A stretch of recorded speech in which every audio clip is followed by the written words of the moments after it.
The media versus Eddie Howe. The fans, or some of the fans, versus Eddie Howe. Eddie Howe in or Eddie Howe out? Has he met the limits of his own powers? Is it time for a new manager? Or have Newcastle failed him? Now that Newcastle are on a low point, what's going on for Eddie Howe? What is happening at this present time? How are we going to move forward? Let's find out right here on Toon Tactics TV, folks. Brilliant from Share. And now Murphy could take on the shot. Fabian Share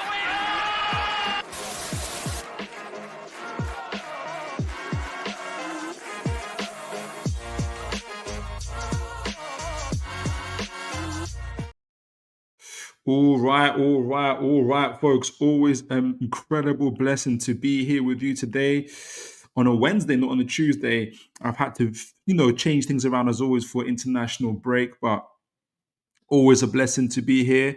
Really, really excited about tonight's show. I've got tons and tons of slides. I'm not going to be able to, I realized in the 2 hours, really, I'm not going to go through each slide and every individual point, but I wanted to comprehensively get through and explain, get through together with you guys as to like what's happening with Eddie Howe, with Newcastle, why are we where we are, and is there a sunny side on the horizon, or is there no sunny side? Are we just doomed and destined for failure, essentially?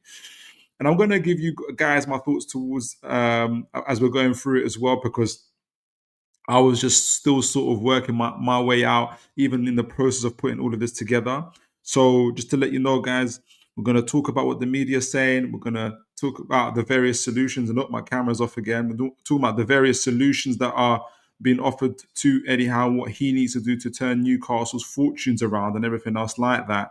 And we're going to talk about in terms of, is it the tactics? Is it the players?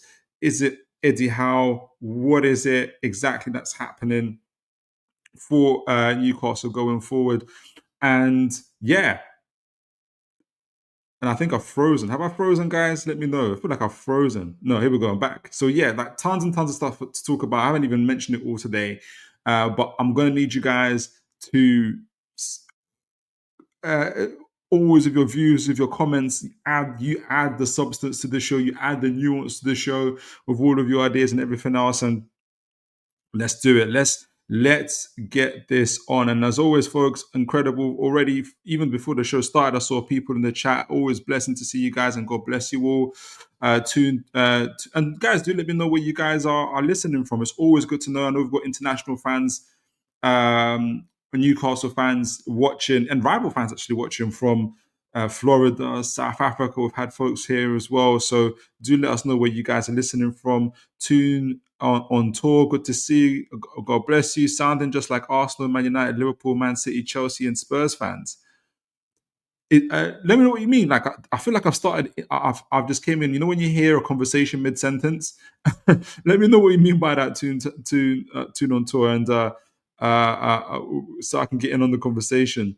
BT says, good evening, Philip, and all those in the chat. Always a blessing to see you, BT. God bless you.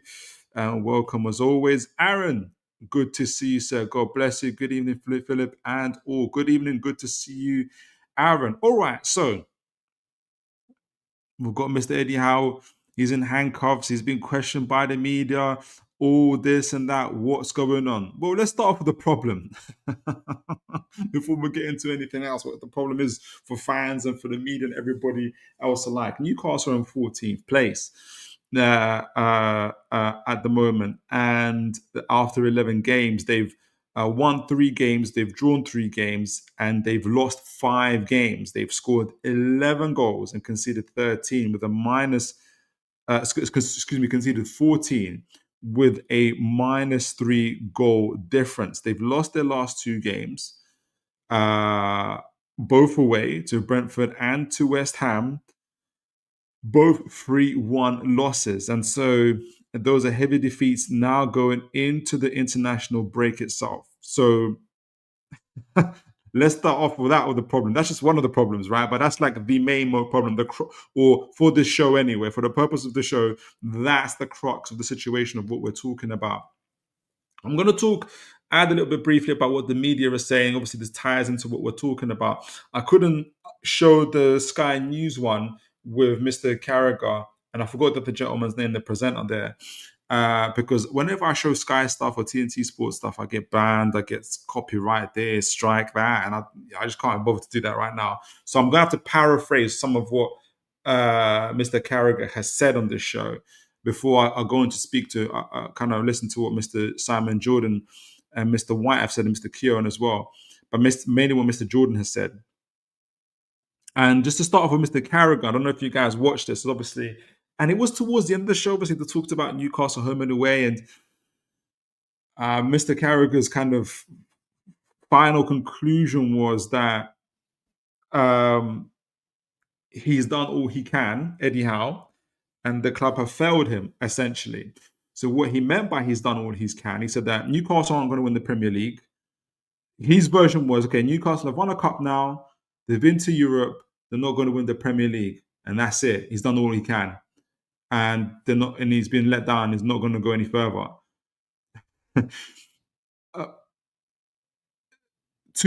My initial thoughts to that was,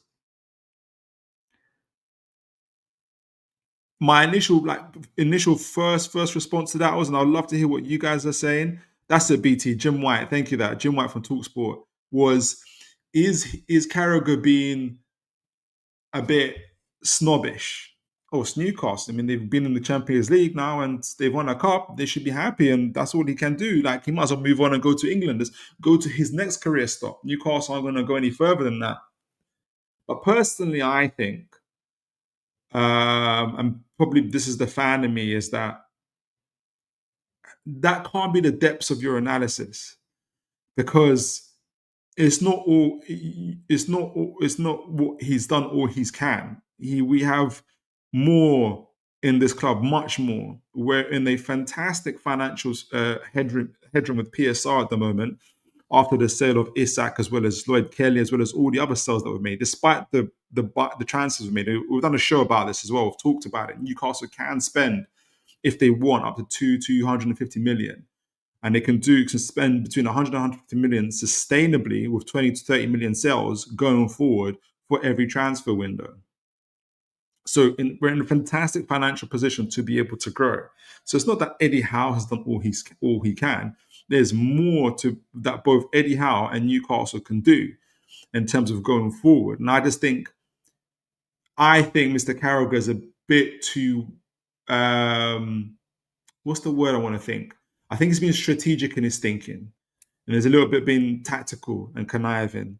He wants to see Liverpool at the top. He wants to see the elites continue to be the elites, like many fans of the elite clubs want their clubs to be. And they have temporarily been worried by the likes of Newcastle and Aston Villa especially, that they'll be knocked out of those positions by those clubs. And I think seeing Newcastle in this down period, they want to continue to pile on the pressure. That's my perspective. You guys let me know what you guys are thinking as well. BT says the only people that have let Eddie down are the players. And we're going to talk about that, because I think there's definitely multiple factors as to the reason why Newcastle are where they are at the moment. So that was my perspective on Mr. Carragher and what he was saying there. I didn't really take it. When I say didn't take it, I took it seriously as to obviously what he's saying and explaining it, but I just didn't take it seriously from a position where I thought, there's some truth in this. I think this could really change things up. But what I did take a little bit more seriously, and in substance and in perception and kind of and review of, and I need to get my my timings on this, is this Talksport conversation between Mr. Jim White, as BT has let me know, Simon Jordan and Martin Keown. I'm going to focus on what Mr. Simon Jordan has said. So I'm going to put the video up, because Talksport, God bless them, I know that they get a lot of stick from people sometimes, but whenever I've shared content from Talksport on my channel, I've never ever got a strike. So God bless them for that. and at least they're open to have to kind of people talking about the material and what they're saying. So let me see that. So yeah, let me break it down a little bit. I thought it was quite interesting because I thought it was a bit more.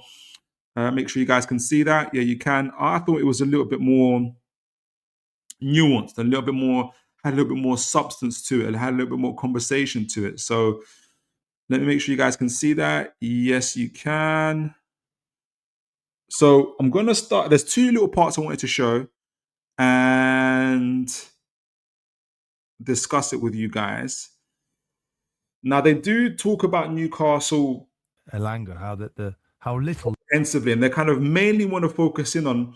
I forget which part kind of we're heading to now, and I'll explain it. But they do kind of hone in on Newcastle's away form and why it's been so bad and what's been going on.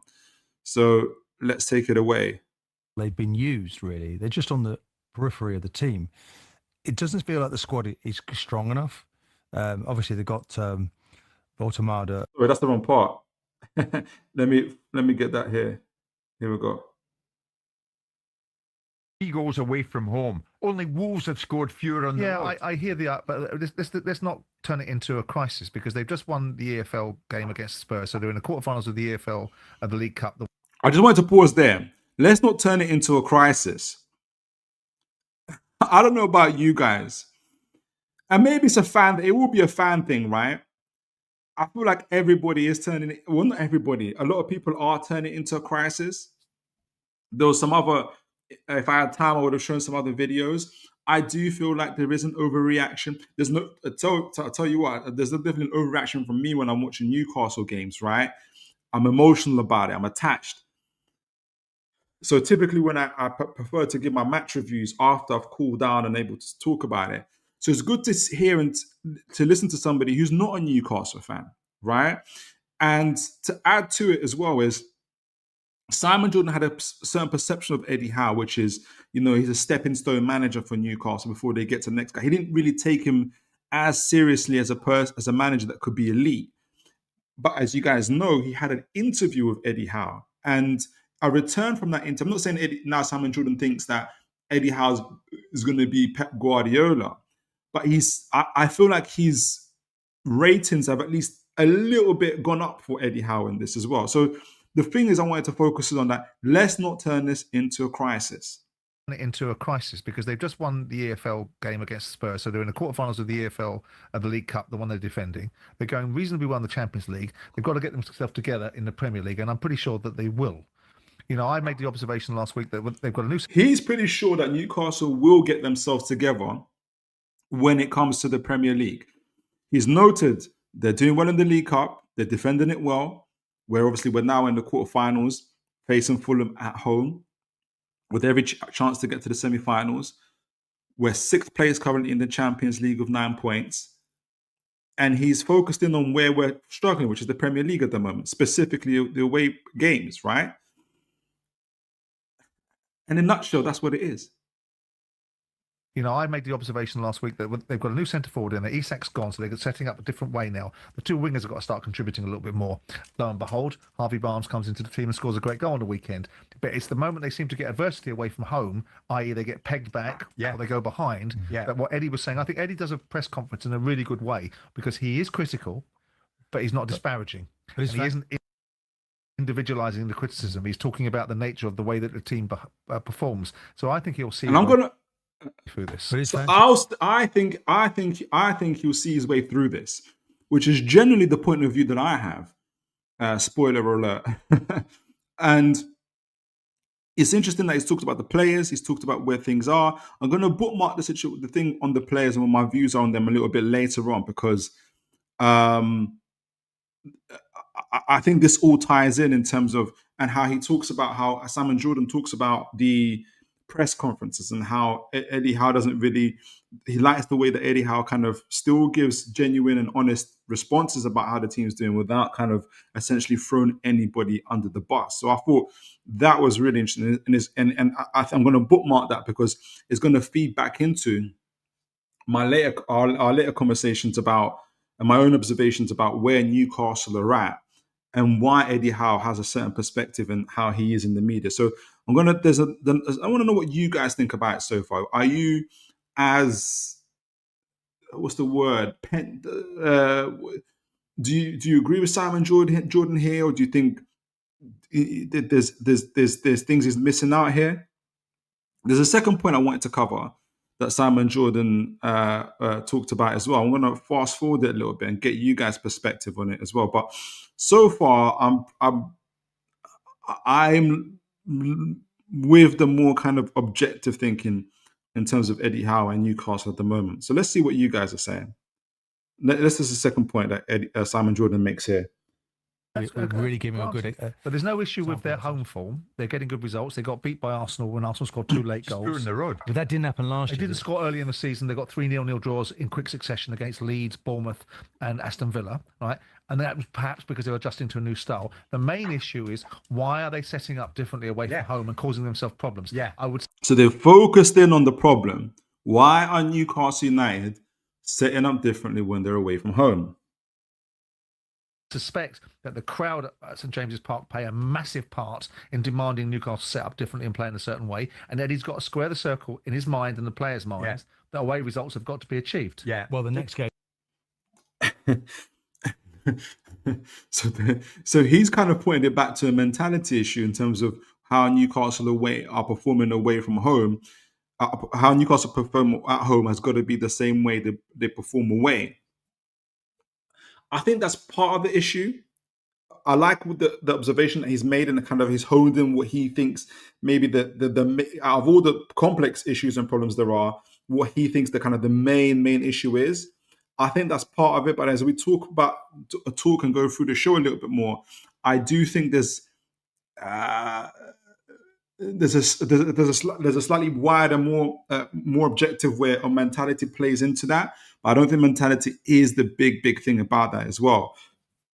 So for Sergeant, the key points to take away from Simon Jordan and his thoughts on it is that, okay, they're not in a crisis. They're doing well in the League Cup. They're doing well in the Champions League. They're just not doing well in the Premier League, specifically away from home, right? He's got to square those pegs in those round holes and find out and kind of get to the point of why that is happening. That was Simon Jordan's takeaway. For me, I think I agree with the way he's processed and he's analyzed that.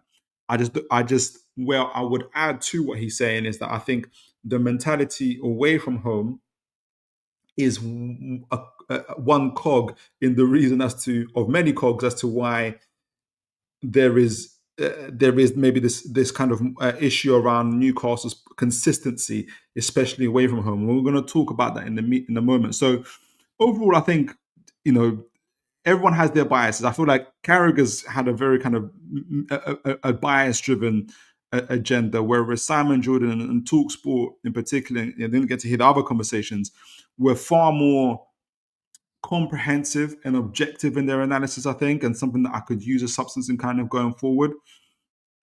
I know there's a whole lot of other media takes we can talk about as well that are a bit more ruthless on Newcastle, but I've got so many other things I want to get through. I want to get you guys' perspective. I want to know what you guys think so far as well. And guys, do remember to like, share, and subscribe as always. Right. So speaking of other things and tons of other things to talk about is also from the perspective of some of my favorite analysts, especially they're not just Newcastle analysts, they cover other teams as well. But I wanted to be able to talk about this I wanted to talk about this in terms of Newcastle from a tactical point of view. And I've used two of my favorite analysts in A Game of Two Halves and Antonio Mango themselves. I want to be able to kind of, because there's also running themes or overlapping themes between both of their analysis of where Newcastle are at in terms of actual Newcastle from a tactical point of view and what's happening on the pitch, essentially, right? And because that plays into my own observations and what we're going to use a little bit later to kind of analyze why Eddie Howe is still persisting with what he's doing at the moment. So the criticisms are, and then A Game of Two Halves has noted it, but I think some of it again overlaps with what Antonio Mango was saying is squad trust and rotation. So, for instance, why persist with Dan Burn at left back? Why persist with Joe Linton, who's underperforming? Why not play Jacob Ramsey, for an example? Those type of issues as well. Obviously, away from home, there's issues around there. We've spoken about that. There's talking about in TalkSport and other areas. Managing Europe, Newcastle, is Eddie Howe managing the squad properly? Whilst this is only his second season in the Champions League, and he's having to manage that. Is he he's struggling with that? Having one game, that extra game takes away 2 training sessions that I've heard. So is he struggling to get his ideas across to the players, and hence why they're suffering a little bit as well? I slightly disagree with that point. No, I do disagree with that point, because in the main, Newcastle, after their Champions League campaigns, have been doing relatively well in terms of results. Like, I think after 4 games in the Champions League, they've won 2, drawn 1, and lost 1 type of thing. So it's not overly bad. I don't think that's the main issue. Attacking style and evolution. That's the part. I think that's the part that I'm really going to address in terms of Newcastle's development and Newcastle style. And some of the overlapping things that both Mr. Mango and A Game of Two Halves have been talking about is Newcastle playing too deep. So from they kind of noted where Newcastle's line was. You can see this grey point there. Let me just see if I can hone in on it a little bit more. Can I hone in on it? It's going to be a bit difficult. You see that where it says playing too deep. Newcastle used to play 40 meters up, something like that. And over time, it's gone back to 30, 25, something like that. You can see it right in the bottom right corner. So where Newcastle's defensive line is. So as a result of playing so deep, when they do get the ball, for instance, they're having to cover a lot more ground and get through a lot more players in order to get to the goal itself. Hence why Newcastle's chance creations have been down so much. So that's one of the criticisms, which is a fair criticism as well. I don't necessarily think that's part of Newcastle's attacking style, and I'm going to break that down a little bit going forward. I do think that's an outcome of what Eddie Howe is trying to achieve, but I don't think that's necessarily Newcastle's that's how they want to play. Other conversations around obviously not getting the best out of Automata, especially in the recent games, because and we've talked about it before, where there's players, in order to get the best out of Automata in his profile, he hasn't got that burst of pace, but he's got that incredible ability on the ball. You need to have players around him. You need to have runners around him, and we just haven't seen that enough at this moment in time. And when we do see it, and you've got this corner here about poor attack, Newcastle technical ability, especially in the center of the pitch, but also in the final third, in the position half, has been relatively poor as well. And I think that's part of the player issue. That's where the players themselves need to improve as well. So some good tactical analysis there from those guys, and that actually again feeds into the overall kind of view of Newcastle, of Eddie Howe's kind of tactical evolution of Newcastle and where they're at the moment. So is it an Eddie Howe tactical thing, or is it a player thing? Is it a bit of both? What's going on? That's what I'm hoping to answer a little bit later on in the show as well. So let me know what you guys are thinking. Let me know where you guys are at as well. And you know what?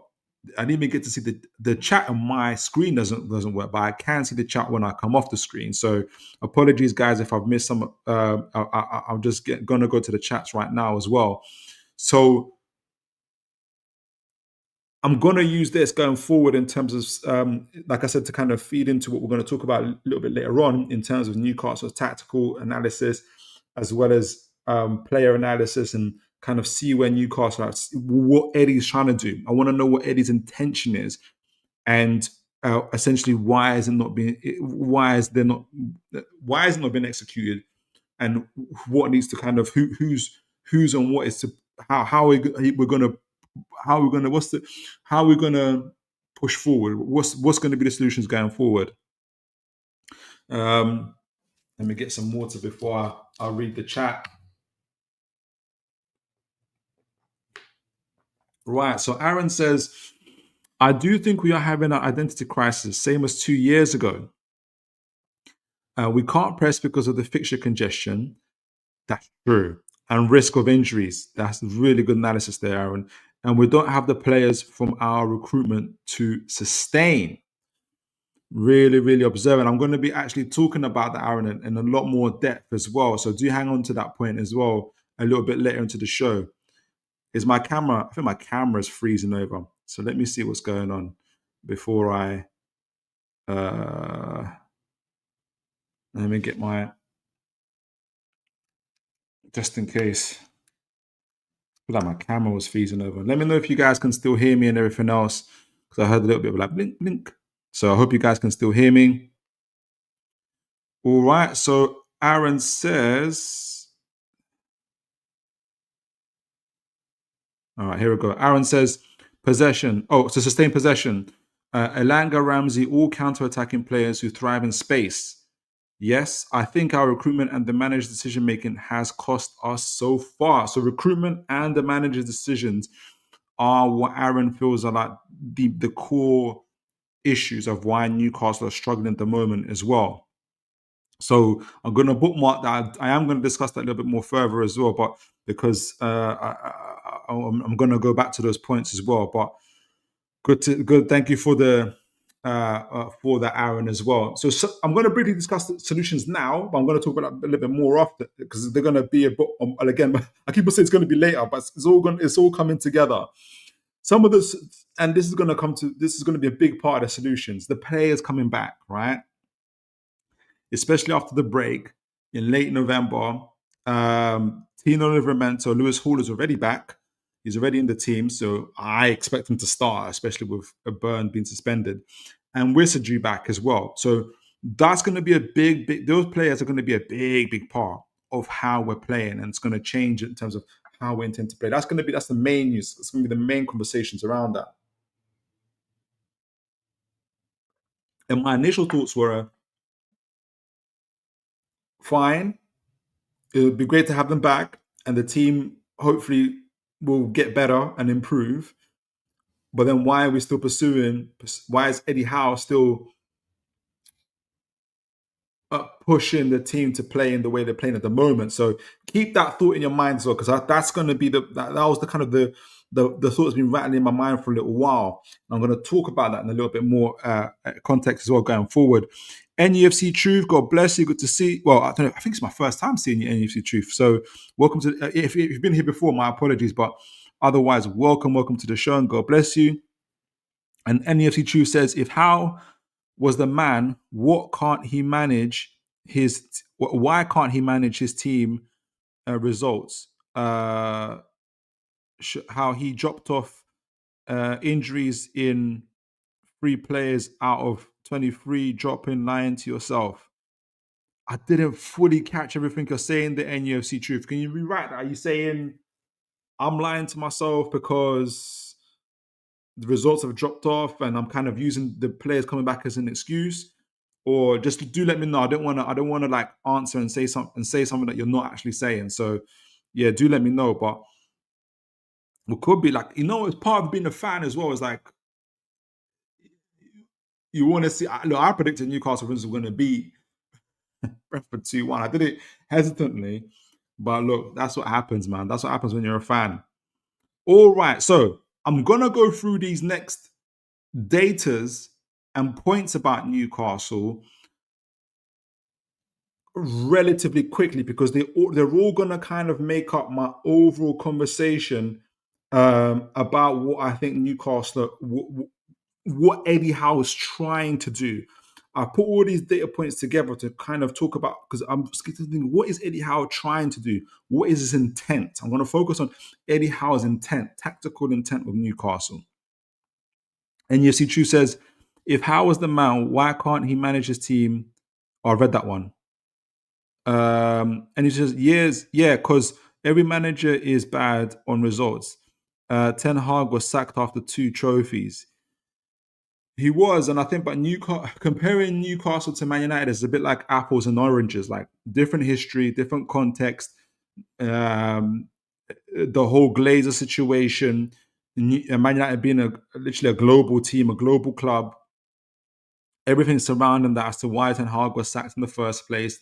Where their fans are at with Man United is different where Newcastle are at with Newcastle United. So, and that's not just Man United, really. It's like with any other teams. Like, why don't Newcastle sack their managers the way Eddie Howe, the way Chelsea do, or Liverpool do, or and but again, I do think sometimes comparing teams in different areas, especially at certain teams, like comparing apples and oranges. Aston Villa, who I think are a lot more closer to us, or we're closer to each other in terms of where we are evolving as teams, have had Unai Emery for nearly the same amount of time as we've had Eddie Howe. I think they've had Unai Emery for 3.5 years, and they've been through some difficult times together as well. So, and then you'll have other teams who've been sacking managers all the time and just looking for stability. So, I wouldn't use, for me personally, I wouldn't use Man United as an example. Arsenal, for instance, have had Arteta for like 6 years, So why haven't they sacked, Arteta, for instance? But look where he's at and what they're doing. So I think it's difficult. But Arteta came in on the back of when Arsenal doing absolutely atrociously bad, right? Many Arsenal fans would refer that as their banter era. They never want to go back to that. Now it's time for them to win trophies. And where if Arteta doesn't win a trophy this season, there'll be big questions for him. But again, where Arteta is at with Arsenal is different where Ten Hag was with Man United and where Amorim now is with Man United, for instance, right? Amorim has lost more games.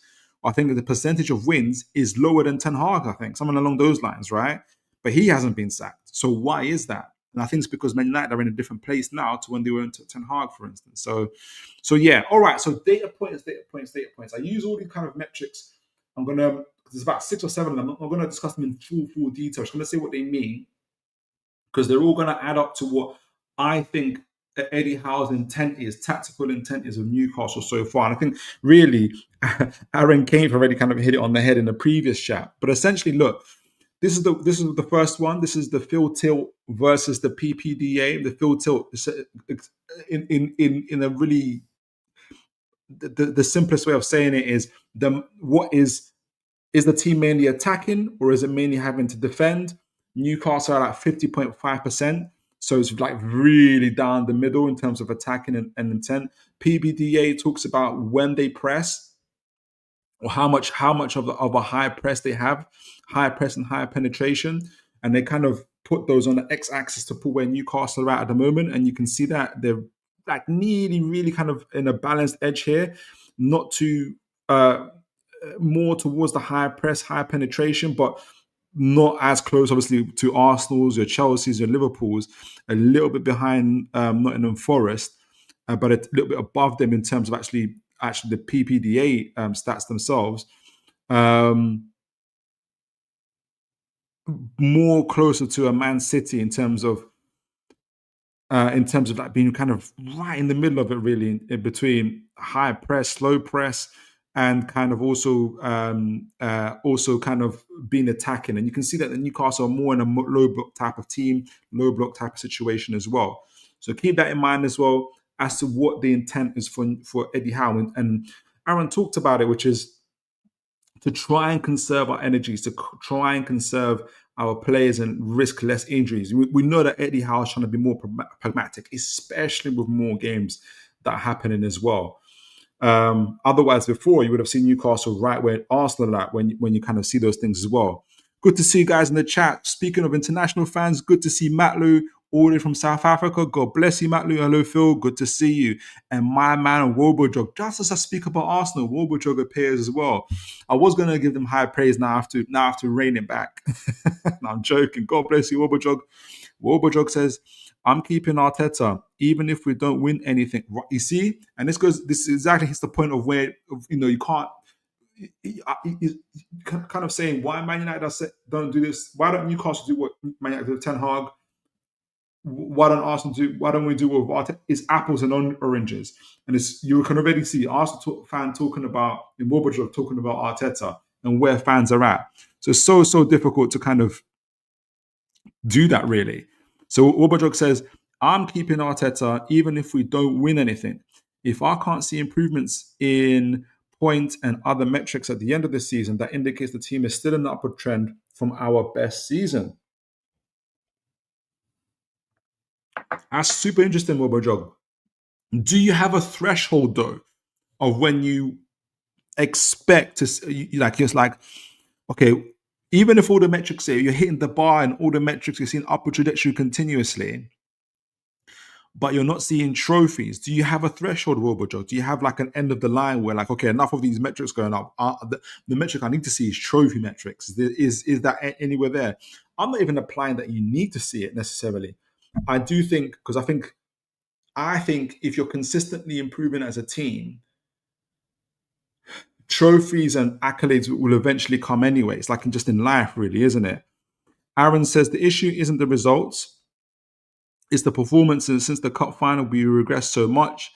There has been no real evolution or good in-game management. So Aaron's more concerned about the performances there.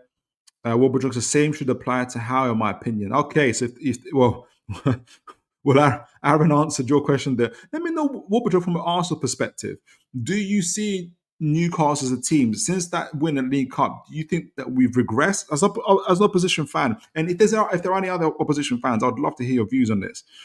NUFC True says it's about taking away the personnel, just seeing the results. Yes, everyone has their way of seeing it. I think I would be more rounded in my views in terms of, because remember last year, and I'm going to talk about last year as well, because I've got a video of myself, when Newcastle were getting the results in the first 10 or so games, but everybody was worried about the performances because they weren't good, and they knew that they would catch up to us, and they did. So it depends, and it's I personally trying to be as well-rounded as possible. BT says narrative around the team's performances and transfers is often critical, suggesting that despite the ownership's wealth, the club is not spending effectively or having a difficulty in making transfers. It's interesting observation there, BT. BT says some articles are focused on the team's struggles to acquire key players, even linking current players to moves away from the clubs for less than their worth. Yeah, you're right. I mean, I think, okay, there's a balance. Some of it is truth, obviously, right? But I think some of it, for me personally, and me reading motive into it, which is difficult, I think media and others I think they don't believe that Newcastle deserve to have good players, right? We're not an elite club. We're not a global club. What are we doing with your Tenalis and your, previously your Isaks and others? I think, that Isak situation wasn't even necessarily a revelation. I kind of knew this before, especially when I go on rival fan channels. They don't believe that Newcastle deserve to have good players. Even when those players weren't considered to be good players, but Newcastle developed those players and made them into very good players, they said, oh, okay, now it's time for them to move on. Right? So I think that's the underlying thing. All right, so field tilt on PDA. Newcastle low block, being very, very pragmatic when they press, very pragmatic and strategic in their press, but also in terms of and that's kind of borne out in terms of how the amount of time they take to attack, which is very, very much in the middle. Again, average field tilt for each team. Newcastle are 1, 2, 3, 4, 5, 6 in the Premier League in terms of the amount of time they spend attacking. So behind Arsenal, fair, Chelsea, Man City, Liverpool, and Nottingham Forest. I think this Nottingham Forest one is obviously taking Mr. Ange Postecoglou. I think give it another 10 games under Mr. Deitch. I expect this field tilt to go to the Forest to go to the 11th or 12th place for field tilt metrics. But otherwise, and Newcastle are very much in the upper half of it in terms of average field tilt, in terms of the amount of time they spend attacking and being in the opponent's half, which is an interesting observation as well. So what does that mean? Because our charts creation doesn't reflect that, in my opinion, right? So what does that mean? And we're going to talk about that. This is the PDA, obviously, in terms of the amount of pressure, in terms of turnovers and pressures that Newcastle are doing. And again, we're lower. We're somewhere 1, 2, 3, 4, 5, 6, 7, 8. Again, we're top 8 in terms of that. and we're behind teams that aren't necessarily known for that. Man United as well. So and City, we're very close to City in different areas of PPDA, and City are in Europe as well. So City have been a lot more pragmatic in how they're kind of building up from the back and what they're doing as well. But we are 8th in the league for that, which is very, very, very interesting. All right, so next is league combined weighted goals and XG tiers. So this is measuring Newcastle in terms of, and they always do it a little bit differently. They're saying how many goals in terms of putting Newcastle's actual chances created from expected goals and measuring it with the actual goals they've had. Where are they as a team? So are they like a very good defensive team? Are they a good team just offensively, but bad offensively? Are they average in both those areas? Where are they? And for the folks that can't see, it's very blurry, but Newcastle are smack back, almost smack in the middle. They're a little bit more closer to before the last 3 or 4 games. They're a little bit more closer towards trying to break the line into becoming a good team offensively and defensively. But in the last 3-4 games, they've gone back a bit where they're now considered to be average defensively, but still a good defensive unit, but poor offensively in terms of chance of creations as well. So that's where Newcastle are at in terms of that. So average defensively, but poor or below average offensively so far as well. So I'm going to go to the chat in a moment as well, but that's where Newcastle are at in terms of that. Again, in terms of this is passing directions, where Newcastle mainly attacking, and you can see Newcastle very much and how they attack as well. And you can see Newcastle towards the right-hand side of the screen. So they're more direct and they favor the right-hand side.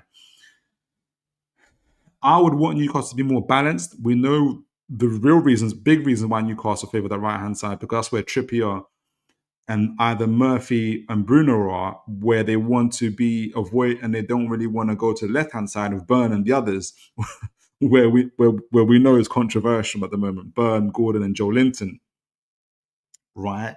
And how we're waiting with bated breath for Mr. Lewis Hall to come back as well. So I think that's a big reason as to why Newcastle are attacking down the right-hand side. But Newcastle is still a very direct attacking team as well, right?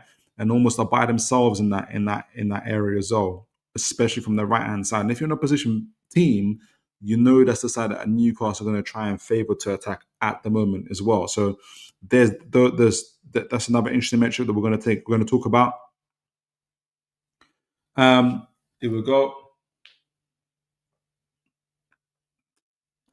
Premier League team success in mid or high block jump press. So let me take away the chat. I see the chat, but take away the line, excuse me, so I can see it. And good to see folks coming in as well. God bless you guys. Please do remember to like, share, and subscribe as well. We're going to go to the chats as well. So Premier League teams success in mid to high blocks jump. So a successful team jump press is when a team recovers the ball within 5 seconds of a team jump press, defined as at least one individual forward pressure during the opposition build-up and progression, right? So how successful are these guys are of winning the ball back within 5 seconds? And you see the line here, the y-axis, I think it is, successful mid-block team jump-up press, right? So Newcastle are pretty high from that mid-block area. And then you've got the y-axis, which is the successful high-block team jump press. And those are the teams like Man City, Brighton, Everton, Sunderland, right? Newcastle would have been 2 years ago now, would have been probably there. Whereas at the moment, you can see that Newcastle are slap back bang in the middle in terms of that mid-block press. And they're very good at that mid-block press. Like, they're the best at it, right? Between them, Wolves, Arsenal, Man United, that's what Newcastle are doing very well. And that kind of, again, marries up to the field tilt, which is nearly, between 50 to 55%. Attacking, our strategic press, which is like 8th position at the moment in the PPDA. And this is now with our mid-block press, which is like, again, we are the masters of the mid-block press at the moment, right? And it goes back to what Aaron and others have said in terms of Newcastle being more strategic in their press, more conserving of their energies, trying to ensure that they keep injuries and burnout as minimal as possible with the current areas as well. And that pragmatism, in my opinion, sometimes has led to passivity as well. So there's that mid-block press data as well, adding to all the other stuff we talked about. This other interesting part as well is is also covering the which teams have to deal with low blocks the most in the Premier League, and low blocks, medium blocks, and higher blocks, right? So Newcastle are third in terms of having to deal with low blocks, behind Liverpool, Forest, and right there next to Arsenal and Tottenham, right? So Newcastle at a very, very high rate have to deal with low blocks most of the time, and mid blocks as well themselves. And only 8.6 of the time are themselves having to deal with high blocks themselves, right? So teams are choosing to go in the low blocks against Newcastle. I think that's not necessarily because teams are scared of Newcastle, for instance, as they would be, for instance, of Liverpool, Arsenal, for instance, right? I think it's by design. They want to stop Newcastle players from running in behind, and they know they can hit Newcastle on the transition, especially down the left-hand side or their right-hand side if they're attacking Newcastle, where Dan Burn is. So I think that's a big part of their tactic at the moment as well. But part of it as well is obviously they are worried about Newcastle's runners, but I think they found an effective way, which is the low blocks, to deal with Newcastle's press, in my opinion. So again, it goes back. That's also going to fit into our data, and perhaps why Eddie Howe's. That's part of the reason why I think the results also haven't gone our way, when we haven't been able to deal with that mid block, the low block against teams, but also how to better use our possession when teams are in the low block as well, and how to essentially control games. I think that's been a big part of that. Our passing has been very, very bad. Let me see, say media outlets. I'm going to go to the chat in a moment as well, trying to find where we are. I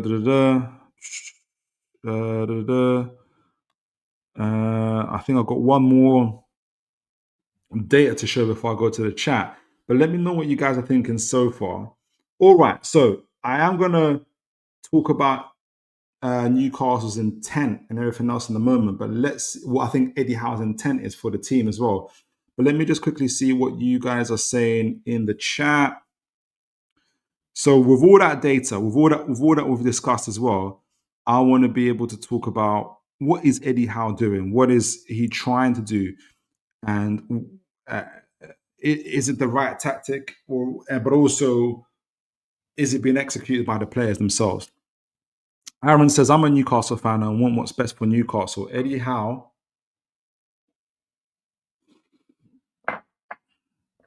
hasn't shown no signs of improving in terms of his in-game management and adapting to his current squad, awarding poor performances.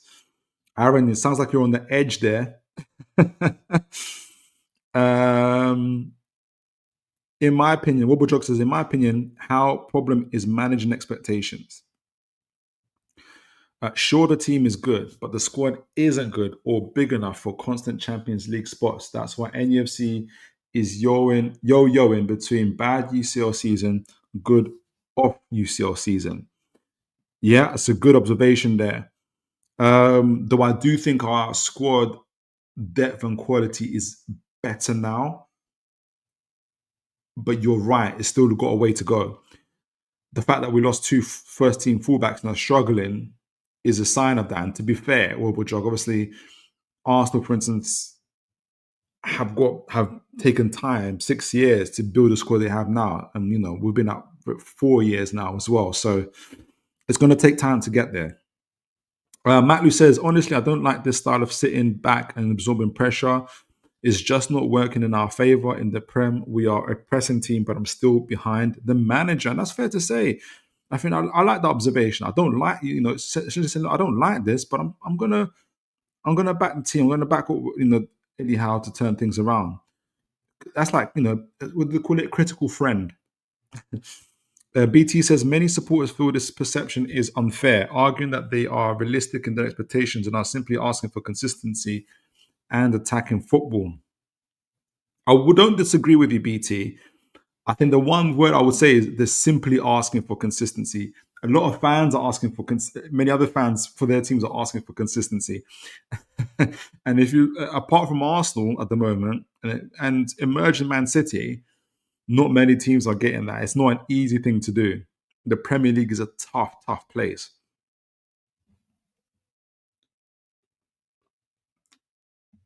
Warblejog says, I bet you off UCL metrics are pretty good, which shows me, given the resources at Howe disposal, he's maximizing its potential. If people are asking for questions, it should be how it should be to Howe's bosses and not him, in my opinion. Well, we've played 4 games. We've scored 1, 5, 8, 10 goals and conceded 1, I think. So yeah, you might be right there, Wilbur. Matt Lou says, has anyone realized how sloppy we are in possession, more especially when the teams are pressing us? Yeah, I have, for sure. Noobadoc says, why do fans think they know better than the professional football manager who has achieved Champions League twice and won a cup? Maybe some do, Noobadoc, but I think, like, from this, and I know it's aiming at me, but from my perspective, I think it's also important for fans to hold managers, players, and owners to account as well. I don't think we should let go of that. Are fans necessarily experts? No, but I think they should still have the opportunity to ask the questions, but also ask amongst themselves. Like, the point of today's show for me was to try as best as I can to get as close to the truth about what's happening with Newcastle, Eddie Howe, and everything, as close to the truth as possible. And it's you guys that are adding the substance, adding the context, and everything else. I've got lots of data and stuff like that. But yeah, we'll see. Robert says, for trophies, in my opinion, are a poor or noisy signal to determine the strength of a team manager, especially if you consider cups. I partly agree with you, Obajog, where poor or noisy signals determine the strength of a team, especially in the football content world.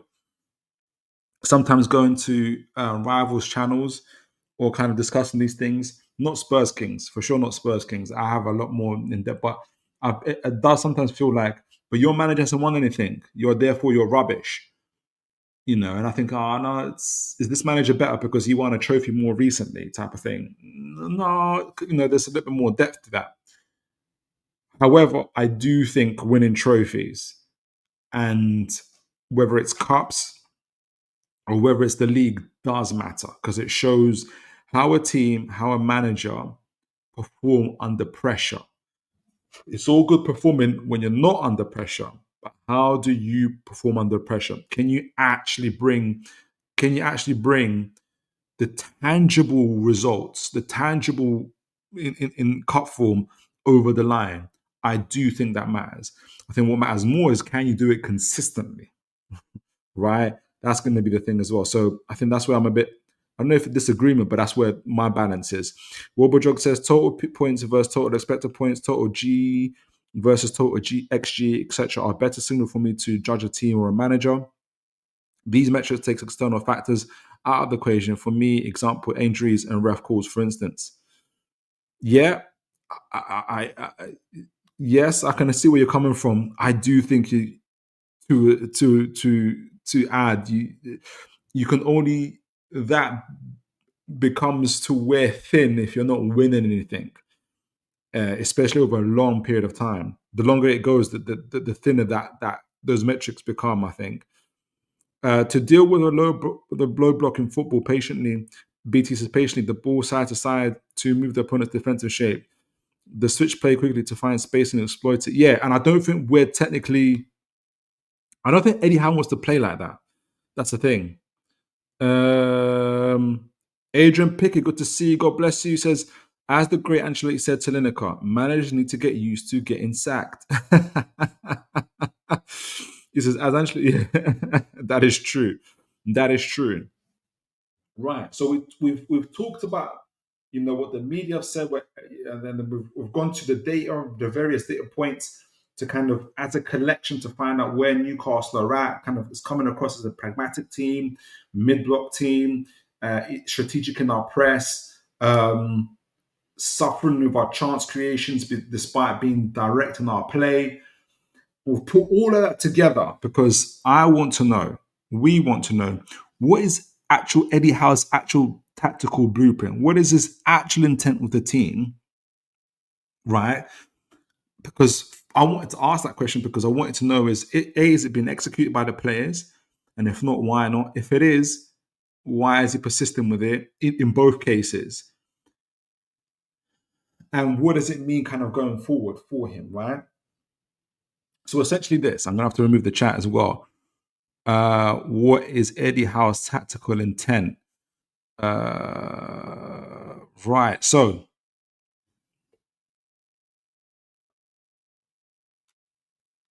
we know Newcastle's passes per defensive action is around 11. So aggressive. So the intent for Newcastle is to be, so we have a relatively low pass for defensive action, right? So meaning this, so the intent for Newcastle to be aggressive in our high pressing.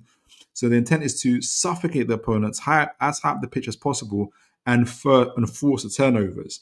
Now, people might not always see that, but some metrics that we talked about do bear that out. There is the intent to do that from Newcastle, right? The passing direction, which is forward 35% of the time, so still very direct. The intent for Newcastle is to be vertical and direct. So essentially just as directly as possible. Prioritize moving the ball quickly and penetrating into the final third. That's the passing intent and direction of Newcastle. Set piece goals, right? And reliable scoring platform to maximize goals from dead ball situations. So if we can't break a team down, set pieces are the next way forward for Newcastle. And field tilt shows Newcastle slightly above average. So we are, let me take this down because I can't see. I'm going to get to the chats in a moment. So the field tilt, the direction of play, just above average, shows that Newcastle do aim to spend the majority of the game attacking the opposition. And that is Newcastle's intent. So Newcastle's, I think Eddie Howe's setup from the metrics that we've read, right? The intent is for Newcastle to be aggressive in the high press, to be vertical and direct, and obviously there is the other stat that showed that we're pretty low in terms of winning the ball high, like in the opponent's half. We're very low when it comes to that. We're one of the lowest in the league for that. Yet the PPDA and other metrics show that the intent is to be aggressive in our high pressing. It's more to do where we're being intense. And I think that's in the mid-block areas where we're very much set out at the moment, right? But also to be vertical in our passing and direct in our passing, we spoke about as well. But our chances creation is fairly low as well. So we talk about the technical areas about that. The intent is to also be good with our set pieces and the filter to spend as much time in the opposition half as possible. Where, yes, that is happening, but the chance creations are still low, right? So there is intent. There is intent for Newcastle to still be aggressive, to still be attacking directly, to still create goals from set piece situations, and to still dominate the opponents as well. But there is a performance gap, which we talked about, as to why these things we're not seeing the fruits of these. So yes, we're being direct. Yes, we're trying to dominate territory, but no, we're not creating as many chances. and that's impacting the amount of goals we're scoring as well. And the goals that we are beginning to concede now are impacting our games themselves, and we're not getting the results, right? So where Newcastle struggling, right? We're currently defending too deep, right? So the PBDA is low. The high press is failing to sustain and forcing us to drop into a deep and reactive block rather than a proactive block, right? So the impact is we're inconsistent in our intensity, which leads to long periods of reactive defense when out of possession, right? So I think Eddie Howe wanted to get more control and to be more strategic in the press by setting up in the mid block, because you can't be full throttle all the time. But his intent was to still be proactive in the press and to win it as soon as possible, especially when it gets into the center of the pitch. And a team that's really, really superbly good at that is Crystal Palace. Crystal Palace are a really, really good example of that. It's just not working for Newcastle in that way, where we become reactive rather than proactive. And that's where that leads on to us being looking passive in our defending. Current issue, no forward runs and not enough goals. That's my observations. And that's despite us having a high forward pass rate around 35.2%. So even though we're passing forward, we're not making advanced, players aren't playing in advanced positions. So that leads on to the impact of lack of technical quality. Forward passes are accurate in intent, but lack the final position or a runner, like a whistle, to convert them, resulting in turnovers. And that's when the transitions happen against the team. So the passing intent is there, but the players and technical quality players who are at the end of those passes are not there. And even when they are there, they're not collecting it and taking it on. I saw a video from Antonio Mango today, and it's not the players who you necessarily think of. Like I saw against Brentford, for instance, Tonali getting into advanced position, receiving the ball, and doing a poor pass to Voltemada, who's in a further advanced position, and the attack broke down, and that turned into a turnover for Brentford. It's stuff like that, right? That's out of Eddie Howe's control. And not enough pressure or territory. So even though the field tilt is only 50.5%, some of them have got it into 55%, but fine. It's too low for a high pressing team. So failure to sustain pressure, team wins the ball high, but loses it quickly, allowing the opponents to regain possession and attack us. We talked about that in the Brentford game. So there is a gap, but there's a performance gap in terms of what Eddie Howe wants to be executed on the pitch, which is to be direct, which is to be aggressive, which is to attack whilst being defensively solid and to have territorial dominion. But the execution is lacking for quality, for runs in behind, that we're defending too deep and too passively as a result of trying to be pragmatic. And we're losing territory because the ball goes quickly up and then goes back into our direction a lot more quicker as well. So we're losing territorial dominion as a result of that. So what does that all mean?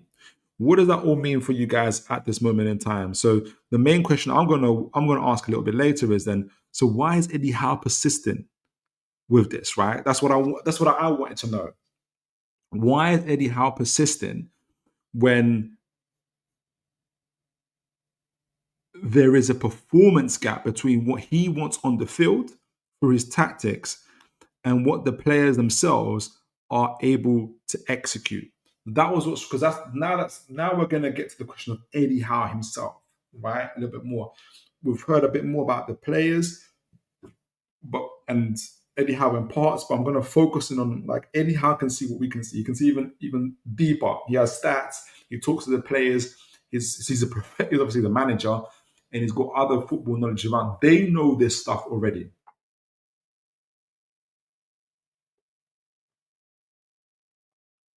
He's won a trophy. He's had 2 Champions League qualifications. He's been in the final twice. So he knows we know Eddie knows what he's doing. So why is he persisting with his current tactical setup? Why is Eddie Howe not changing? So before we get into that, let's see what you guys are saying in the chat. As always, folks, God bless you all. Please do continue to like, share, and subscribe. BT says Eddie Howe's tactical blueprint is built around aggressive, possession-based football in a fluid 4-3-3 formation, characterized by high pressing, real quick transitions, and overloading key zones. That's true, but it's become more of a 4-5-1 out of possession and a 4-2-4 in attack. I'm going to talk about that in a moment as well. So he has evolved it a little bit from that. The 4-3-3 was our beloved formation, but that's changed, especially now that we're in Europe a lot more. Aaron says there's lots of different ways of breaking down teams.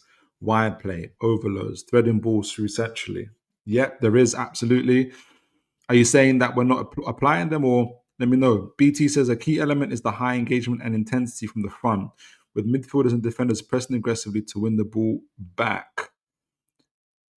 Yeah, from a mid-block position. Let me know. Get some water. Right. Aaron says, in terms of breaking down teams, I felt we needed a different profile to Murphy, who can cut inside. And we talked about that right-hand side. Cut inside, combine in tight spaces, or play a killer pass. Elanga is none of those who thrives in transition. And we're being forewarned about this by folks in the beginning, before as well, by rival fans. I think all those things that you described that you want to see in the right winger, Aaron, I think Eddie Howe believes Elanga can do. Let's see if that bears out. Adrian says, considering how supposedly gets into work at dawn and leaves at dusk, is it too much to expect him to have more than one tactical blueprint? That's a fantastic question, Adrian. That actually gets to the crux of what I'm going to talk about in a moment as well. Do hold on to that.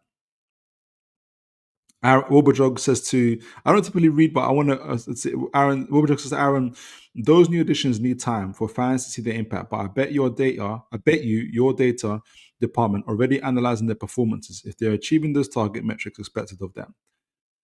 Yes, there could be things behind the scenes. All right. So I feel like all you guys are on the same page, as like in terms of not agreeing with everything, but like in terms of what I'm talking about. I'm not saying like I know you guys that wonderful. I was worried when I put all this together. I'm like, I got too many slides, too much information, yada yada yada. But I love how you guys just like are so quality in terms of how you follow and like everything you guys are feeding back. Like I always worried I'm gonna get people lost because I think like it's in my head, it's making sense. But anyway, you guys are a blessing. Right. So we've talked about what Eddie Howe wants the team to do, right? And we can see there's a performance gap between what Eddie Howe wants to do and what the team is actually able to perform and do on the pitch. So there's a performance gap, right? So the question now is, why does Howe persist? Right? And like Adrian said, is he works from dusk till dawn. They're at this 24/7 times a week. Is it too much to ask for another tactical setup? That's one of the criticisms you can give, right? And we're going to talk about that in terms of this. I think the main and that all feeds into the question of why does Howe persist in his current tactical setup? That was what was running in my mind, right? So Eddie Howe's system is intentional pragmatism, right? We know he's trying to be strategic in how they press and when they attack. We know he's trying to conserve the energy that Newcastle have. Despite there have been 11 Premier League games that Newcastle have played, they've already played 2 League Cup games and they've played 4 Champions League games. Barcelona, USG, Benfica, and Atletico. So that's 6 games plus 11. So that's 17 games that Newcastle have played in. When did we start? Was it September we started? September, October, November, early November, So 17 games in coming towards 3 months, sometimes playing 3 games in 7-8 days. So we know that Eddie Howe has learned from the from the past. If you guys remember 2 years ago when we had mountains of injuries, right? 17-year-old Lewis Miley was in our midfield. So Eddie Howe has intentional pragmatism. He wants to be able to manage the squad in Europe, in domestic cups, and in the league itself, right? So he takes up the 4-5-1 block. As I mentioned earlier, that's especially out of possession. That's the key point. He takes the 4-5-1 block. Not the man-to-man press that he was in before, but the 4-5-1 block. The goal is to have structural safety and central protection. So if he's able to defend the central part of the pitch, as many as, it's not just Eddie Howe, it's a widespread thing amongst all managers. If you're able to defend the central part of the pitch and force your team out wide and deny them the high quality chances, which for the most part for Newcastle, it was a lot more better 2-3 games ago, but for the most part for Newcastle has been working out. So hence why it goes into that 4-5-1. So it reacts as a reliable defensive floor when the aggressive high press fails, which is what we're doing. It allows the team to recover energy and organization. So rather than go for man and use even more energy, if you lose the ball high up, we run back into that 4-5-1 press and we defend as a unit and we force the team out, the opposition out wide. The intentional passivity, and why it's intentional now, I don't think it's just by accident or by performance. That 4-5-1 forces Newcastle to be in a zonal marking system. It isn't a failure to attack the ball, but a strategic pause. So to manage the energy and wait for a clear, low-risk trigger to initiate the next press. So Newcastle lose the ball high up, for instance, and rather go man for man and try to attack everywhere every time. They compact themselves into that 4-5-1 press to prevent any central attacking play, to force the teams to try and attack out wide so they can avoid the high quality chances. They also do essentially zonal marking as well, which looks passive, which ends up looking passive. But the point is to have a low risk trigger, meaning that once the ball either goes to a specific player or a particular part of the pitch, that's when Newcastle press. That's when they come out of that kind of low block, that 4-5-1, and try to win the ball back and hit the team on the counter. That's the idea behind that 4-5-1 and what Eddie Howe behind that 4-5-1, being to conserve the energy, to win the ball back, and to force the opponents to reduce their quality of chances, but also to be able to hit them on the counter. So the core attacking intent, vertically and in transition, we're talking about speaking of attack, the goal is to be direct and rapid in penetrating the opposition. That's why we've got the high forward pass rate of 35%. Shows the non-negotiable instruction to move the ball quickly to exploit the space. And the moment we win it back in that 4-5-1, right, say the ball goes out left or to the right flanks and win it back, the intent is to attack and to be direct in our attacking as quickly as possible, right? The strategic pressing, the system demands players to be selective and strategic in the press to maintain the high intensity standard without burning out, leading to moments where players appear passive. The Brighton goal, the Welbeck goal, where we went into that 4-5-1 and it was played through us. It was meant to be Joe Linton that was meant to step up to Van Heck, but he didn't. Those type of things can be ironed out, I think, the more we play. So the fullbacks as key attackers, and that's the key part. This is a personnel thing, right? The successful version of the system requires the fullbacks, Livramento and Hall, to bomb forward to create a 4-2-4 or a 1-2-5 in attacking shape. We saw that against Forest and Fulham actually as well. Stretching the low blocks stretching the low blocks, Newcastle consistently face, right? So the idea being that we can cause the low blocks and compact team opposition when the low blocks of oppositions and their compactness to expand and have to stretch because our fullbacks are hitting those wings as well. At the moment, we're waiting for those fullbacks to come back, right? So this is what I think is the overall intent and why Eddie Howe is persisting with this system, that is going to allow him to limit the defensively, to limit the high quality chance of the opponent, to create high quality chances through the direct play and the expansive play of the fullbacks, but also to importantly conserve the energy of his players to reduce injuries and to reduce the likelihood, to reduce the likelihood of injuries and to reduce burnout. That's why he's persisting with it. That's the big part of why he's persisting with it.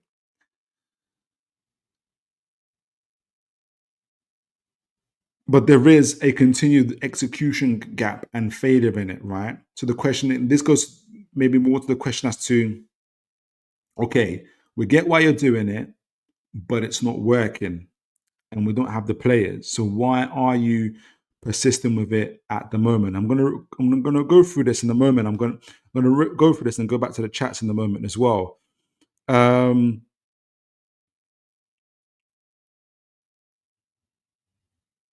There is obviously at the moment, in terms of when you cast right at the moment, there is an unavoidable personal mismatch. So we're missing the profile of Livramento and Hall on down the width for that 4-2-4 attack.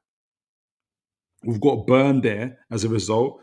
And because of that, we have to be deeper, more conservative profile, that attacking, that causes the structure to collapse essentially, which means, and what we mean by collapse, Voltemade is left isolated because he doesn't have Hall, he doesn't have Livramento on either side, expand on both flanks, pinning the opponents back, allowing our left wing and right wing forwards to tuck in, whether it's Anthony Alanga, Anthony Gordon, and for them to be next to Voltemade and allow our midfielders to push up as well.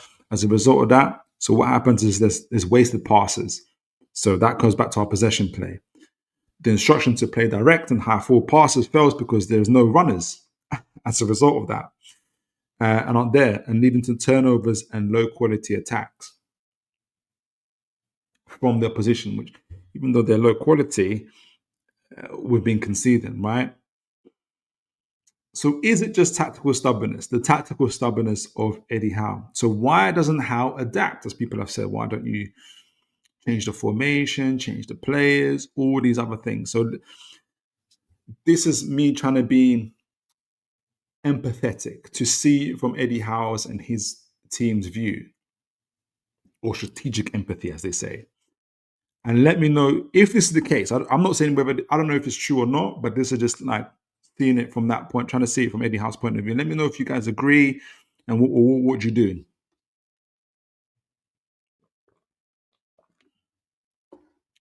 Why Howe doesn't adapt? Howe is committed to mastering a single demanding philosophy. He believes changing the system now will weaken the ingrained habits and patterns, making the team worse overall. So if you can imagine, for instance, and there is a truth to it. So for instance, you had a team in Newcastle, for instance, a team that is 1 week high pressing, man for man, your Bournemouth style type of team, high pressing, man for man.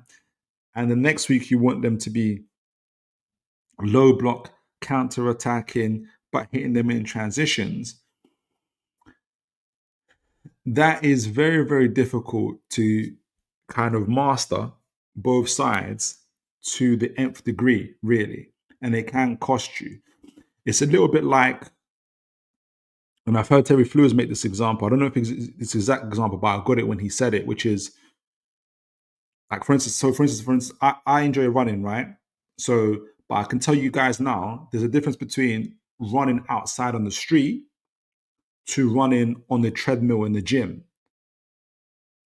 And even if you can run, for instance, on the treadmill for 2 hours long, when you go out on the street, you're literally you're ready to collapse after 10, 15 minutes because it's different. Your mechanics and your habits and your breathing is different.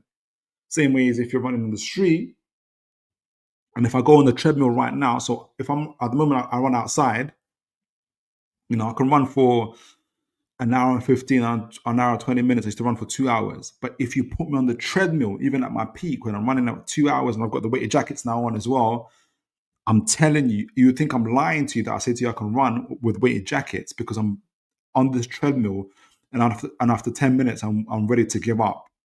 So there is a truth in what, and that's because the mechanics of it are different for me in my human body between running outside and being on the treadmill. So I can kind of see what the point is, which is Eddie Howe sees it as we have to master this one blueprint. It's got to be the blueprint because it needs us to achieve what we need to achieve going forward. But we have to master it. If we try to master too many things, even two different things, right? The habits that and patterns that players were getting and ingraining themselves won't be fully absorbed, won't be fully utilized, and that could cost us more than having to master the one. But also in changing the system and things like that, you're asking also for different profile of player. The profile of player that you want, if you're a high pressing man for man team, is different to the profile you want if you want to also be a low block counter-attacking team. For instance, we saw a beautiful example of that. And everybody before this manager came in knew this would happen. Nottingham Forest, under Nuno Espirito, were a classic low block counter-attacking team. They specialized in it, right? That was their thing. Then they got, within overnight, Ange Postecoglou, who we already know is just essentially high line, high press, inverted fullbacks at the same time, all out attack. And for the profile of players that he had not enough for us to tell you, their injuries went through the roof, right? Because their mechanics and in their bodies themselves weren't able to adapt that quickly to what he was asking them to do. But also they were losing games because the habits that they needed were ingrained in being the counter-attacking low block team, and he was asking them to be a high pressing, high line type of team, right? And what Eddie Howe, and going back to Eddie Howe, and Forest couldn't manage that, and the results went horribly wrong. And the conclusion for Forest is they sacked Ange Postecoglou after 7 or 8, 9 games, and they've got what now? Sean Dyche, who is the English version of Nuno Espirito Santos. he's low block and counter attacking, so they've gone back to what they know because of the profile of player they've got, right?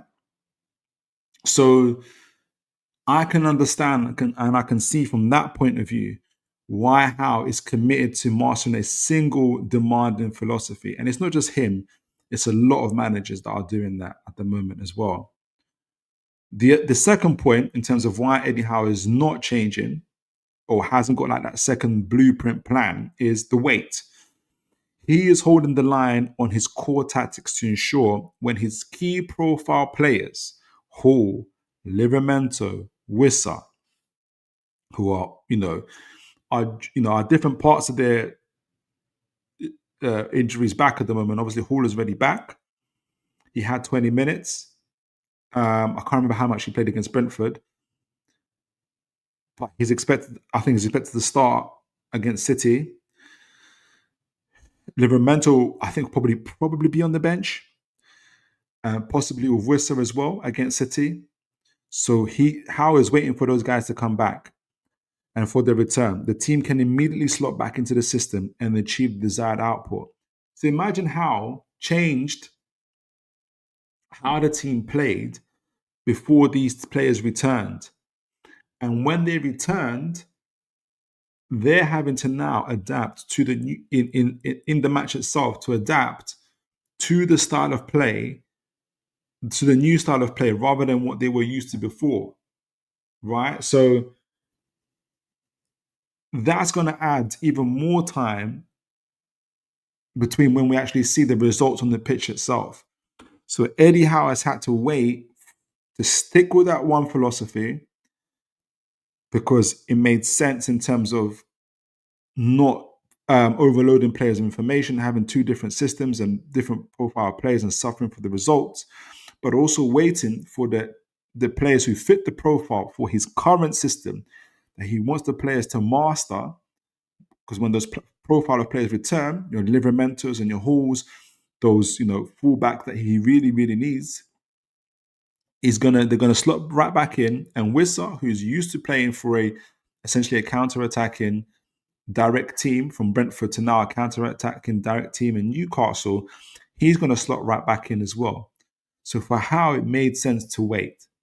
And the final one is the current consequences. This inflexibility forces players into roles they are not suited for. So there is, and we're talking about Burn here a lot, obviously, there's other players as well. So widening the execution gap. So Burn can't do what Hall does. Hall can't do what Burn does, but Hall suits this current style of play way more than what Burn does. But we're waiting for Hall, and we're willing to having to put Burn through it. He's feeling the burn because he's having to do what you want Hall to do. He's not doing it well, but he's doing it to his limits. And this is leading to the below average attack that we're seeing in the low XG. But I can't think of the phrase I'm thinking of, but I guess what I'm trying to say is Eddie Howe is willing to sacrifice now.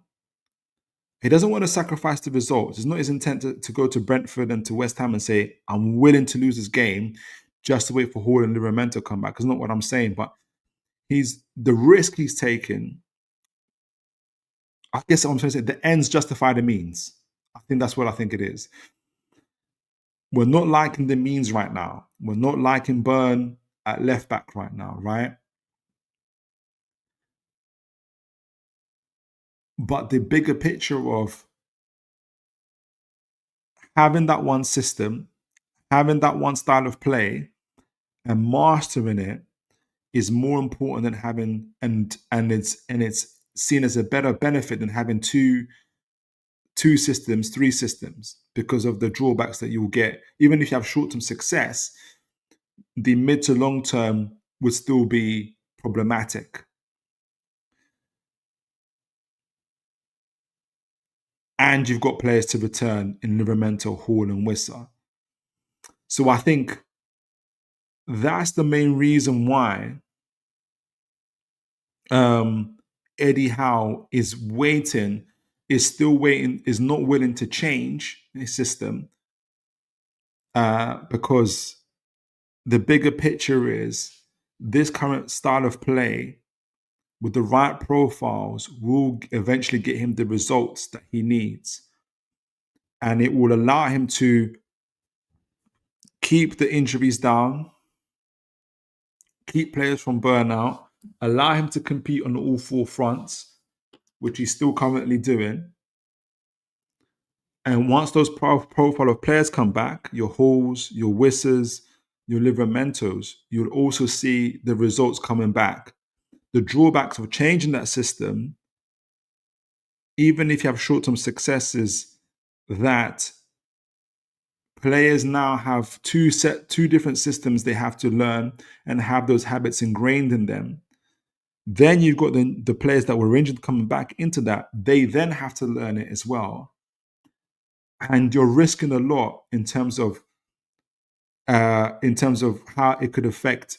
It could hurt. It could hurt, and I think it will even more the performances in the pitch for Newcastle United. It's kept us in the Champions League. We're sixth. It's kept us in the League Cup. We're in the quarterfinal. We're hurting very obviously in the Premier League and in the way it ends at the moment. But the risk that Howe is taking is saying, I'm willing to risk this because the ends will justify the means. And when those players return for me in mid to late November, we're also going to see hopefully the same performances and the same results in the Premier League, especially away, as we're seeing in the cup competitions as well. So I think that's why Eddie Howe is sticking to his guns at the moment. And just, the profile of play, obviously, why Hall and Livramento are so important, and they're due back in the squad. Obviously, they provide that space, that width, that dynamism, to turn to central possession into dangerous chances against low blocks, addressing the lack of forward runs as well. They're so important in those areas for Newcastle. Johan Whistle provide that pace and attack, and he'll provide that direct runner in behind as well, turning the high volume of passing into genuine goal-scoring opportunities. That's all to come. But Eddie Howe is having to hold on to that ship and to hold it steady. That doesn't excuse, for me, the West Ham performances and the Brentford performances. But the team know, individual players know, that they are underperforming and the results are hurting them. And it knocks the confidence a little bit. But I don't think but this is why I think they're still playing for Eddie Howe. I think they know what Eddie Howe is telling them. I think Eddie Howe is telling them, we're going to stick to the system. It's going to get us over the line as it has previously. We've won League Cups, we've won League Cup, and we've got into the Champions League twice. Trust me, this system is going to get us over the line. There's no point in us learning two systems because it's going to hurt us even more. We've got players to return. We are going to get better. This is going to get better. But we have to stick it out with what we're doing now. It doesn't excuse us being poor in possession. It doesn't excuse us for not being aggressive in certain points in our defending. It doesn't excuse us not showing technical ability in the final third or creating chances or making runs. But this is the system that we're going to stick to, because in the long run, we are going to see the benefits of it, and we're going to see the ends justify the means.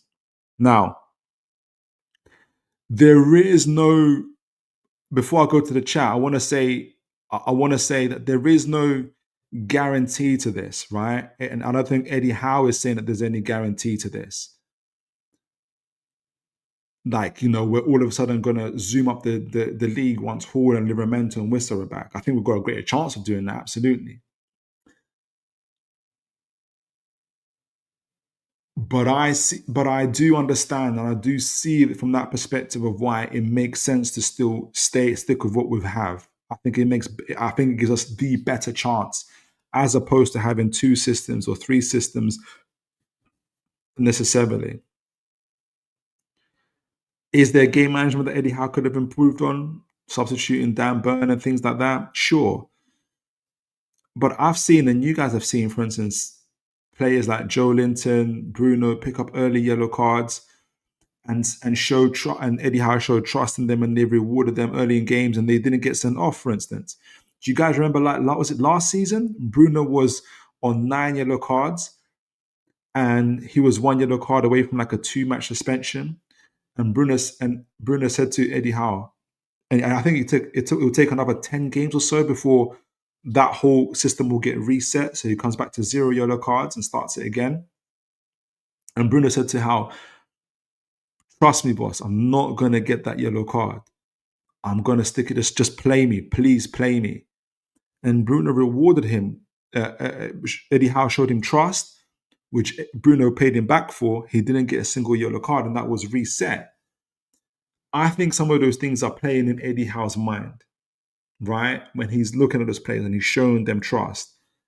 Eddie Howe showed trust to Dan Burn to not get that second yellow card, and it didn't work out. Dan Burn will know, Eddie Howe will know. So it's not all one way. So all in all, I do see where Eddie Howe's coming from with this as well. It's a risk in itself, but I think it's the better choice to do. And I think he's explaining this to the owners. the players already be aware of it. I think in a different way, sort of telling the fans and not telling the fans at the same time, because obviously opponents are watching as well, but they'll know. I think this is, I back how in this. If this is the strategy, I back him to do it. I don't think it's wise at the moment to be changing your systems and everything else before. I think it will be very telling how the team performs once Wissa, Livramento, and Hall are back. It's gonna even having Hall back, right? Because they're still waiting for Wissa, but even having Hall back, let's see how the team performs as well. I'm gonna go to the chats in a minute. I'm gonna play. This is, you guys. I don't know if for those that watch the show for some time. This is a clip of me. I hope I'm not turning narcissistic, but the point is, this is a clip of me last year, December the 10th or 11th, when Newcastle. This is after 16 games. And Newcastle lost to Brentford 4-2 and lost the previous game. We were going on a miserable run. And it got to the point where people were asking whether Eddie Howe's job should be taken or not, right? And I gave like a 2-hour presentation and conversation as to why I think Eddie Howe is the man to take Newcastle forward. I'm going to go to it in a moment. I'll read the chats, but I'm going to go back to it. But what's interesting is how similar some of the conversations we had then to what we have now. Again, this is not me saying, now because the situation is similar, this is echoes through time, we're going to now see Newcastle go, because we went on a 9-win game win streak, something like that. I'm not saying that, but it's just, I wanted to kind of go back into that and see what I said about Eddie Howe then, and see what, because it kind of talks about there's a lot of similarities in that conclusion as to what's happening now. But I'll read the chats quickly before I get to that as well and see what you guys are thinking. Are you in agreement with what I'm saying at the moment? Do you disagree? What do you think can be done differently? Would you have the two systems or anything else? All right, so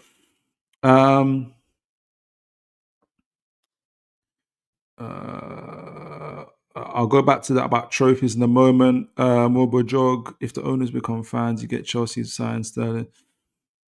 If the owners become fans, Mobile Jog says you get Chelsea when signed Sterling, Mudryk, etc. When Aston Villa overspent on PSR, caught up with them. Think your owners are even more risk averse than mine at the moment. I don't even think my owners are risk averse, because it took a big risk in terms of we were £70 million over the PSR, and that was intentional risk as well. I think they're just having to move cleverer. Wobojog says, oh no, I missed that one. I missed Aaron, I think. Aaron says, I do think the issue is we are too deep and that the gap appears between our midfielders and defense as we get in to win the ball. If we had Hall and Tino, it would be a 4-4-2 out of possession. It would look a lot more like that, absolutely. Wobojog's final thought on performances. Your best LB and his backup have been out this season so far. Your right back isn't remotely as important when it comes to attack. That explains poor run of games you have so far. As important when it comes to attack. Oh, it turns Trippier. Yeah, I think so too. Aaron says, which would allow us to win the ball up higher on the pitch with a 4-4-2 rather than a 4-5-1 to protect the fullbacks. Yep, absolutely. Adrian says, Voltemada needs a partner up top. Wissa will be a great combination. I'd love to see that. Adrian says, Howe's ability to drill lesser players into effective teams is great up to a point, but better players don't need that.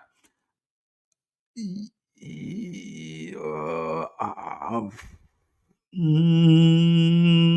think yes and no. Intelligent players can take on information, can learn, all this other stuff. I get that. I do still think you become a more effective team in a system, no matter how good your individuals are. But I think I know what you mean, though, Wobojog. Vator Games, good to see you, sir. God bless you. Good to see you, Vator. Big up, Vator. Guys, do sign up to his channel. Man City fan, incredible creator as well. Vator says, treadmill, you just need to raise your feet. Running outside, you have to generate the force to move. Exactly. So it's different mechanics, right? So that's why I'm not a fan of plan B system, plan C system. You're asking for different players, profiles, habits. It's difficult to do that, especially with less training time on the field. And you know this about Vator, like your team consistently plays in 4 different competitions every year to a very to almost towards the end of the season. Where's Guardiola getting a chance to put in 2-3 systems in one go? I don't know.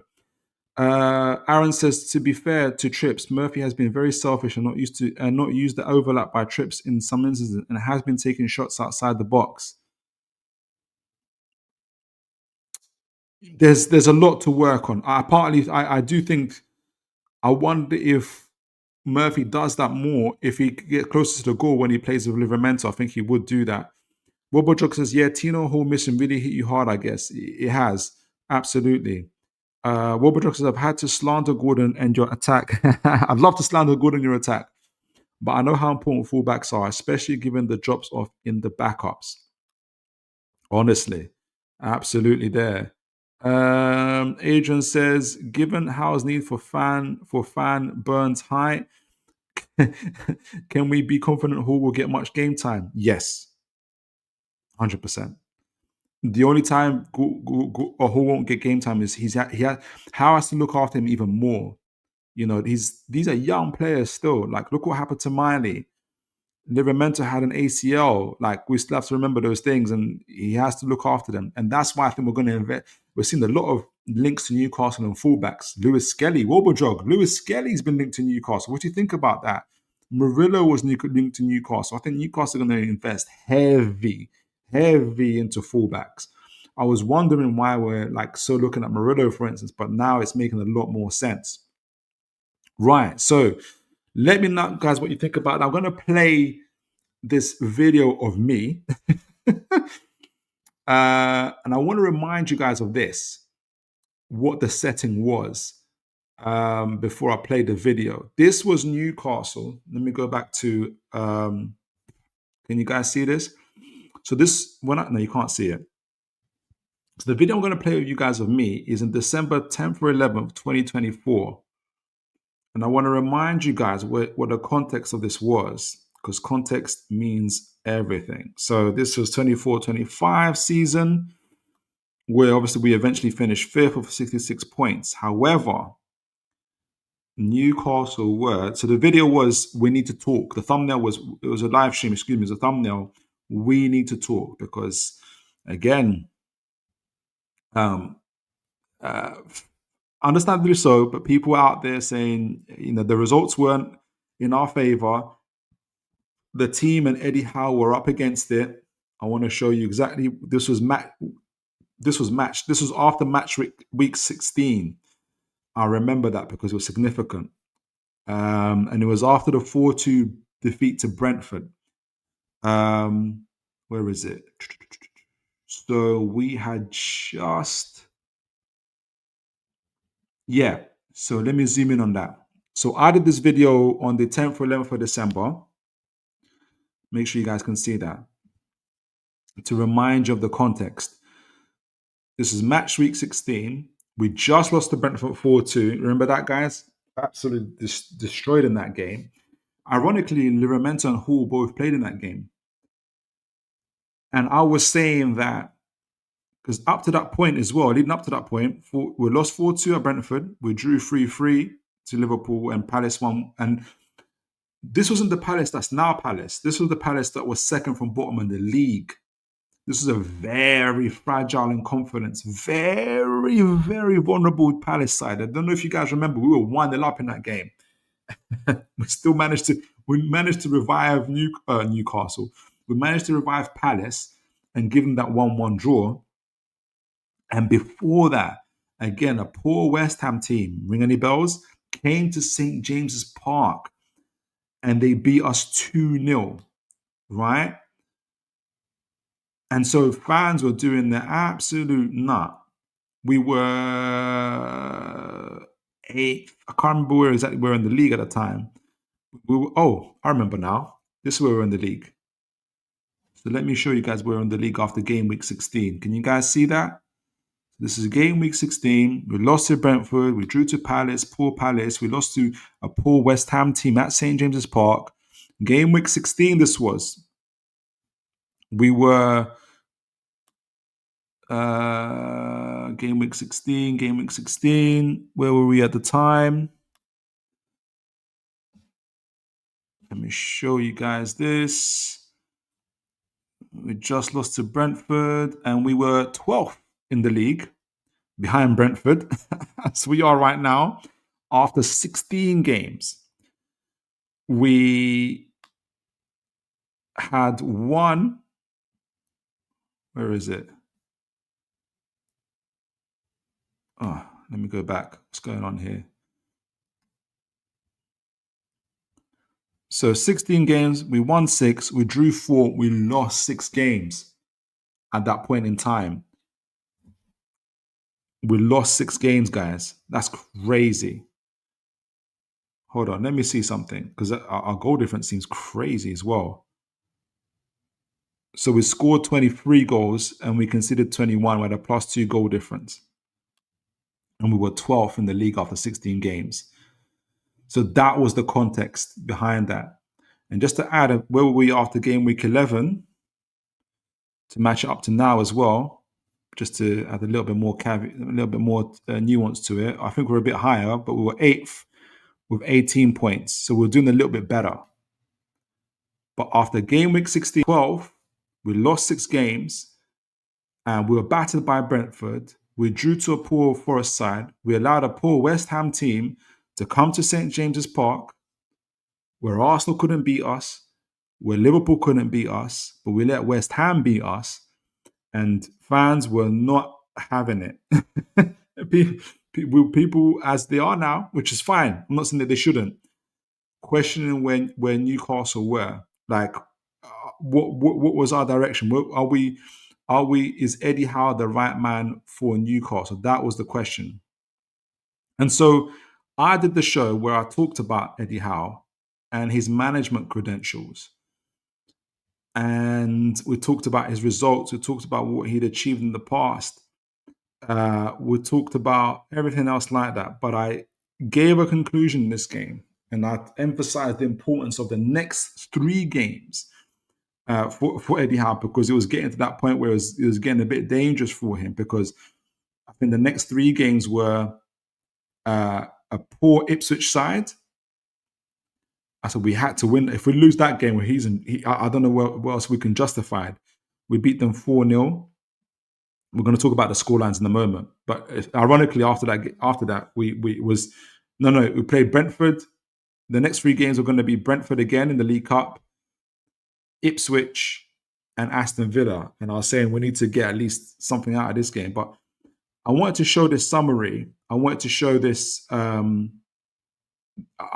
this part of the show where it's in conclusion now, because some of the similarities between what we're talking about now and what I was talking about then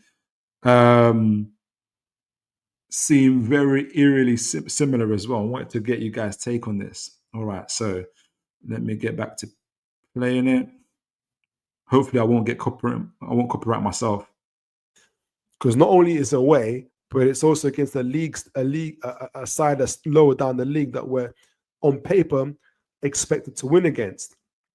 And those are 2 bad combinations for Eddie Howe so far. So I'm talking about Leicester. Again, we had poor away form.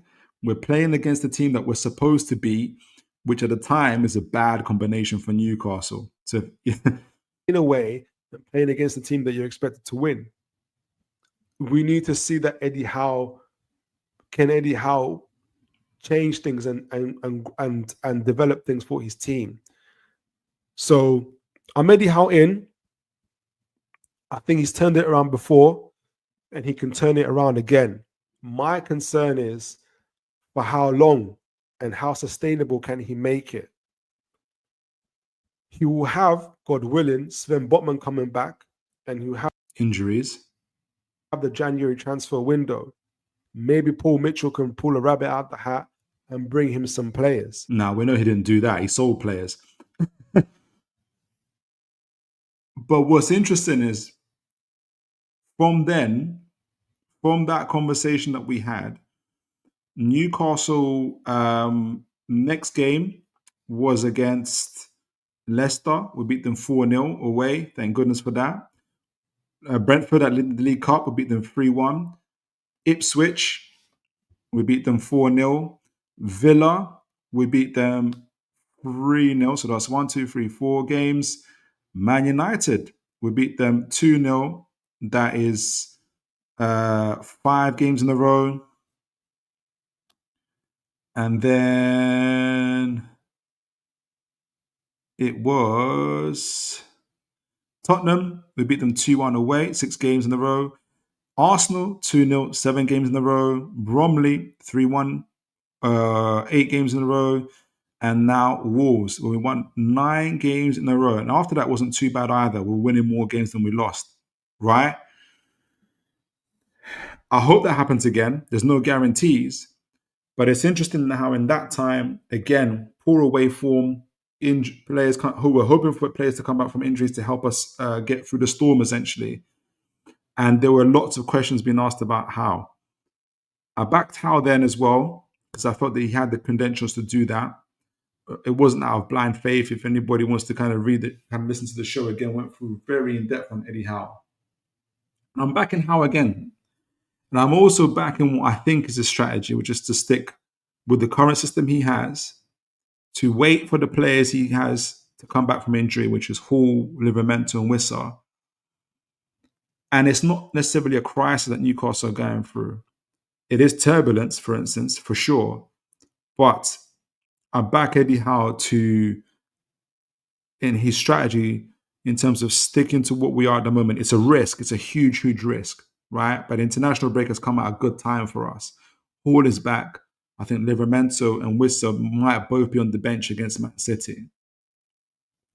And I think slowly but surely, I think we will see Newcastle turn things around and things will get better. So, absolutely, when it comes to Eddie Howe versus the media or the criticisms that he gets, which is fair, I understand it. I still back him to turn things around. But you guys have been absolutely phenomenal. Let me see what you guys, if there's anyone saying anything in the chat as well. I think Wilbur came back on the Skelly news. Yeah, I saw the Skelly news. I knew international has truly begun. Keep in mind, Calafiori suspected to be injured already. Skelly leaving. What's next? Wanyeri unsettled, unhappy. True. Crazy stuff there. Yoms, big up Yoms. Big up my guy Yoms. God bless you, sir. Big up man like Toon. Big up to you, Yoms, man. Good to see you, man. Thank you.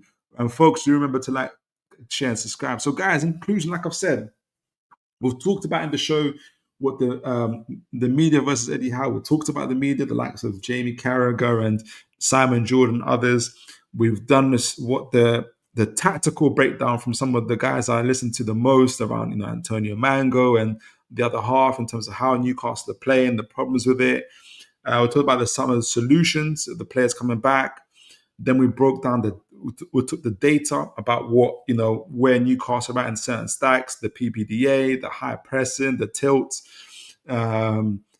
defensive lines and everything else like that, to try and reveal what is the intent of what Eddie Howe is trying to build Newcastle to be, which essentially is to be a team that is strategic in its press, defensively compact in that 4-5-1, intentionally passive or zonal, to be able to know when it's going to have triggered the press and win the ball back, and then be very, very direct and aggressive in its attack.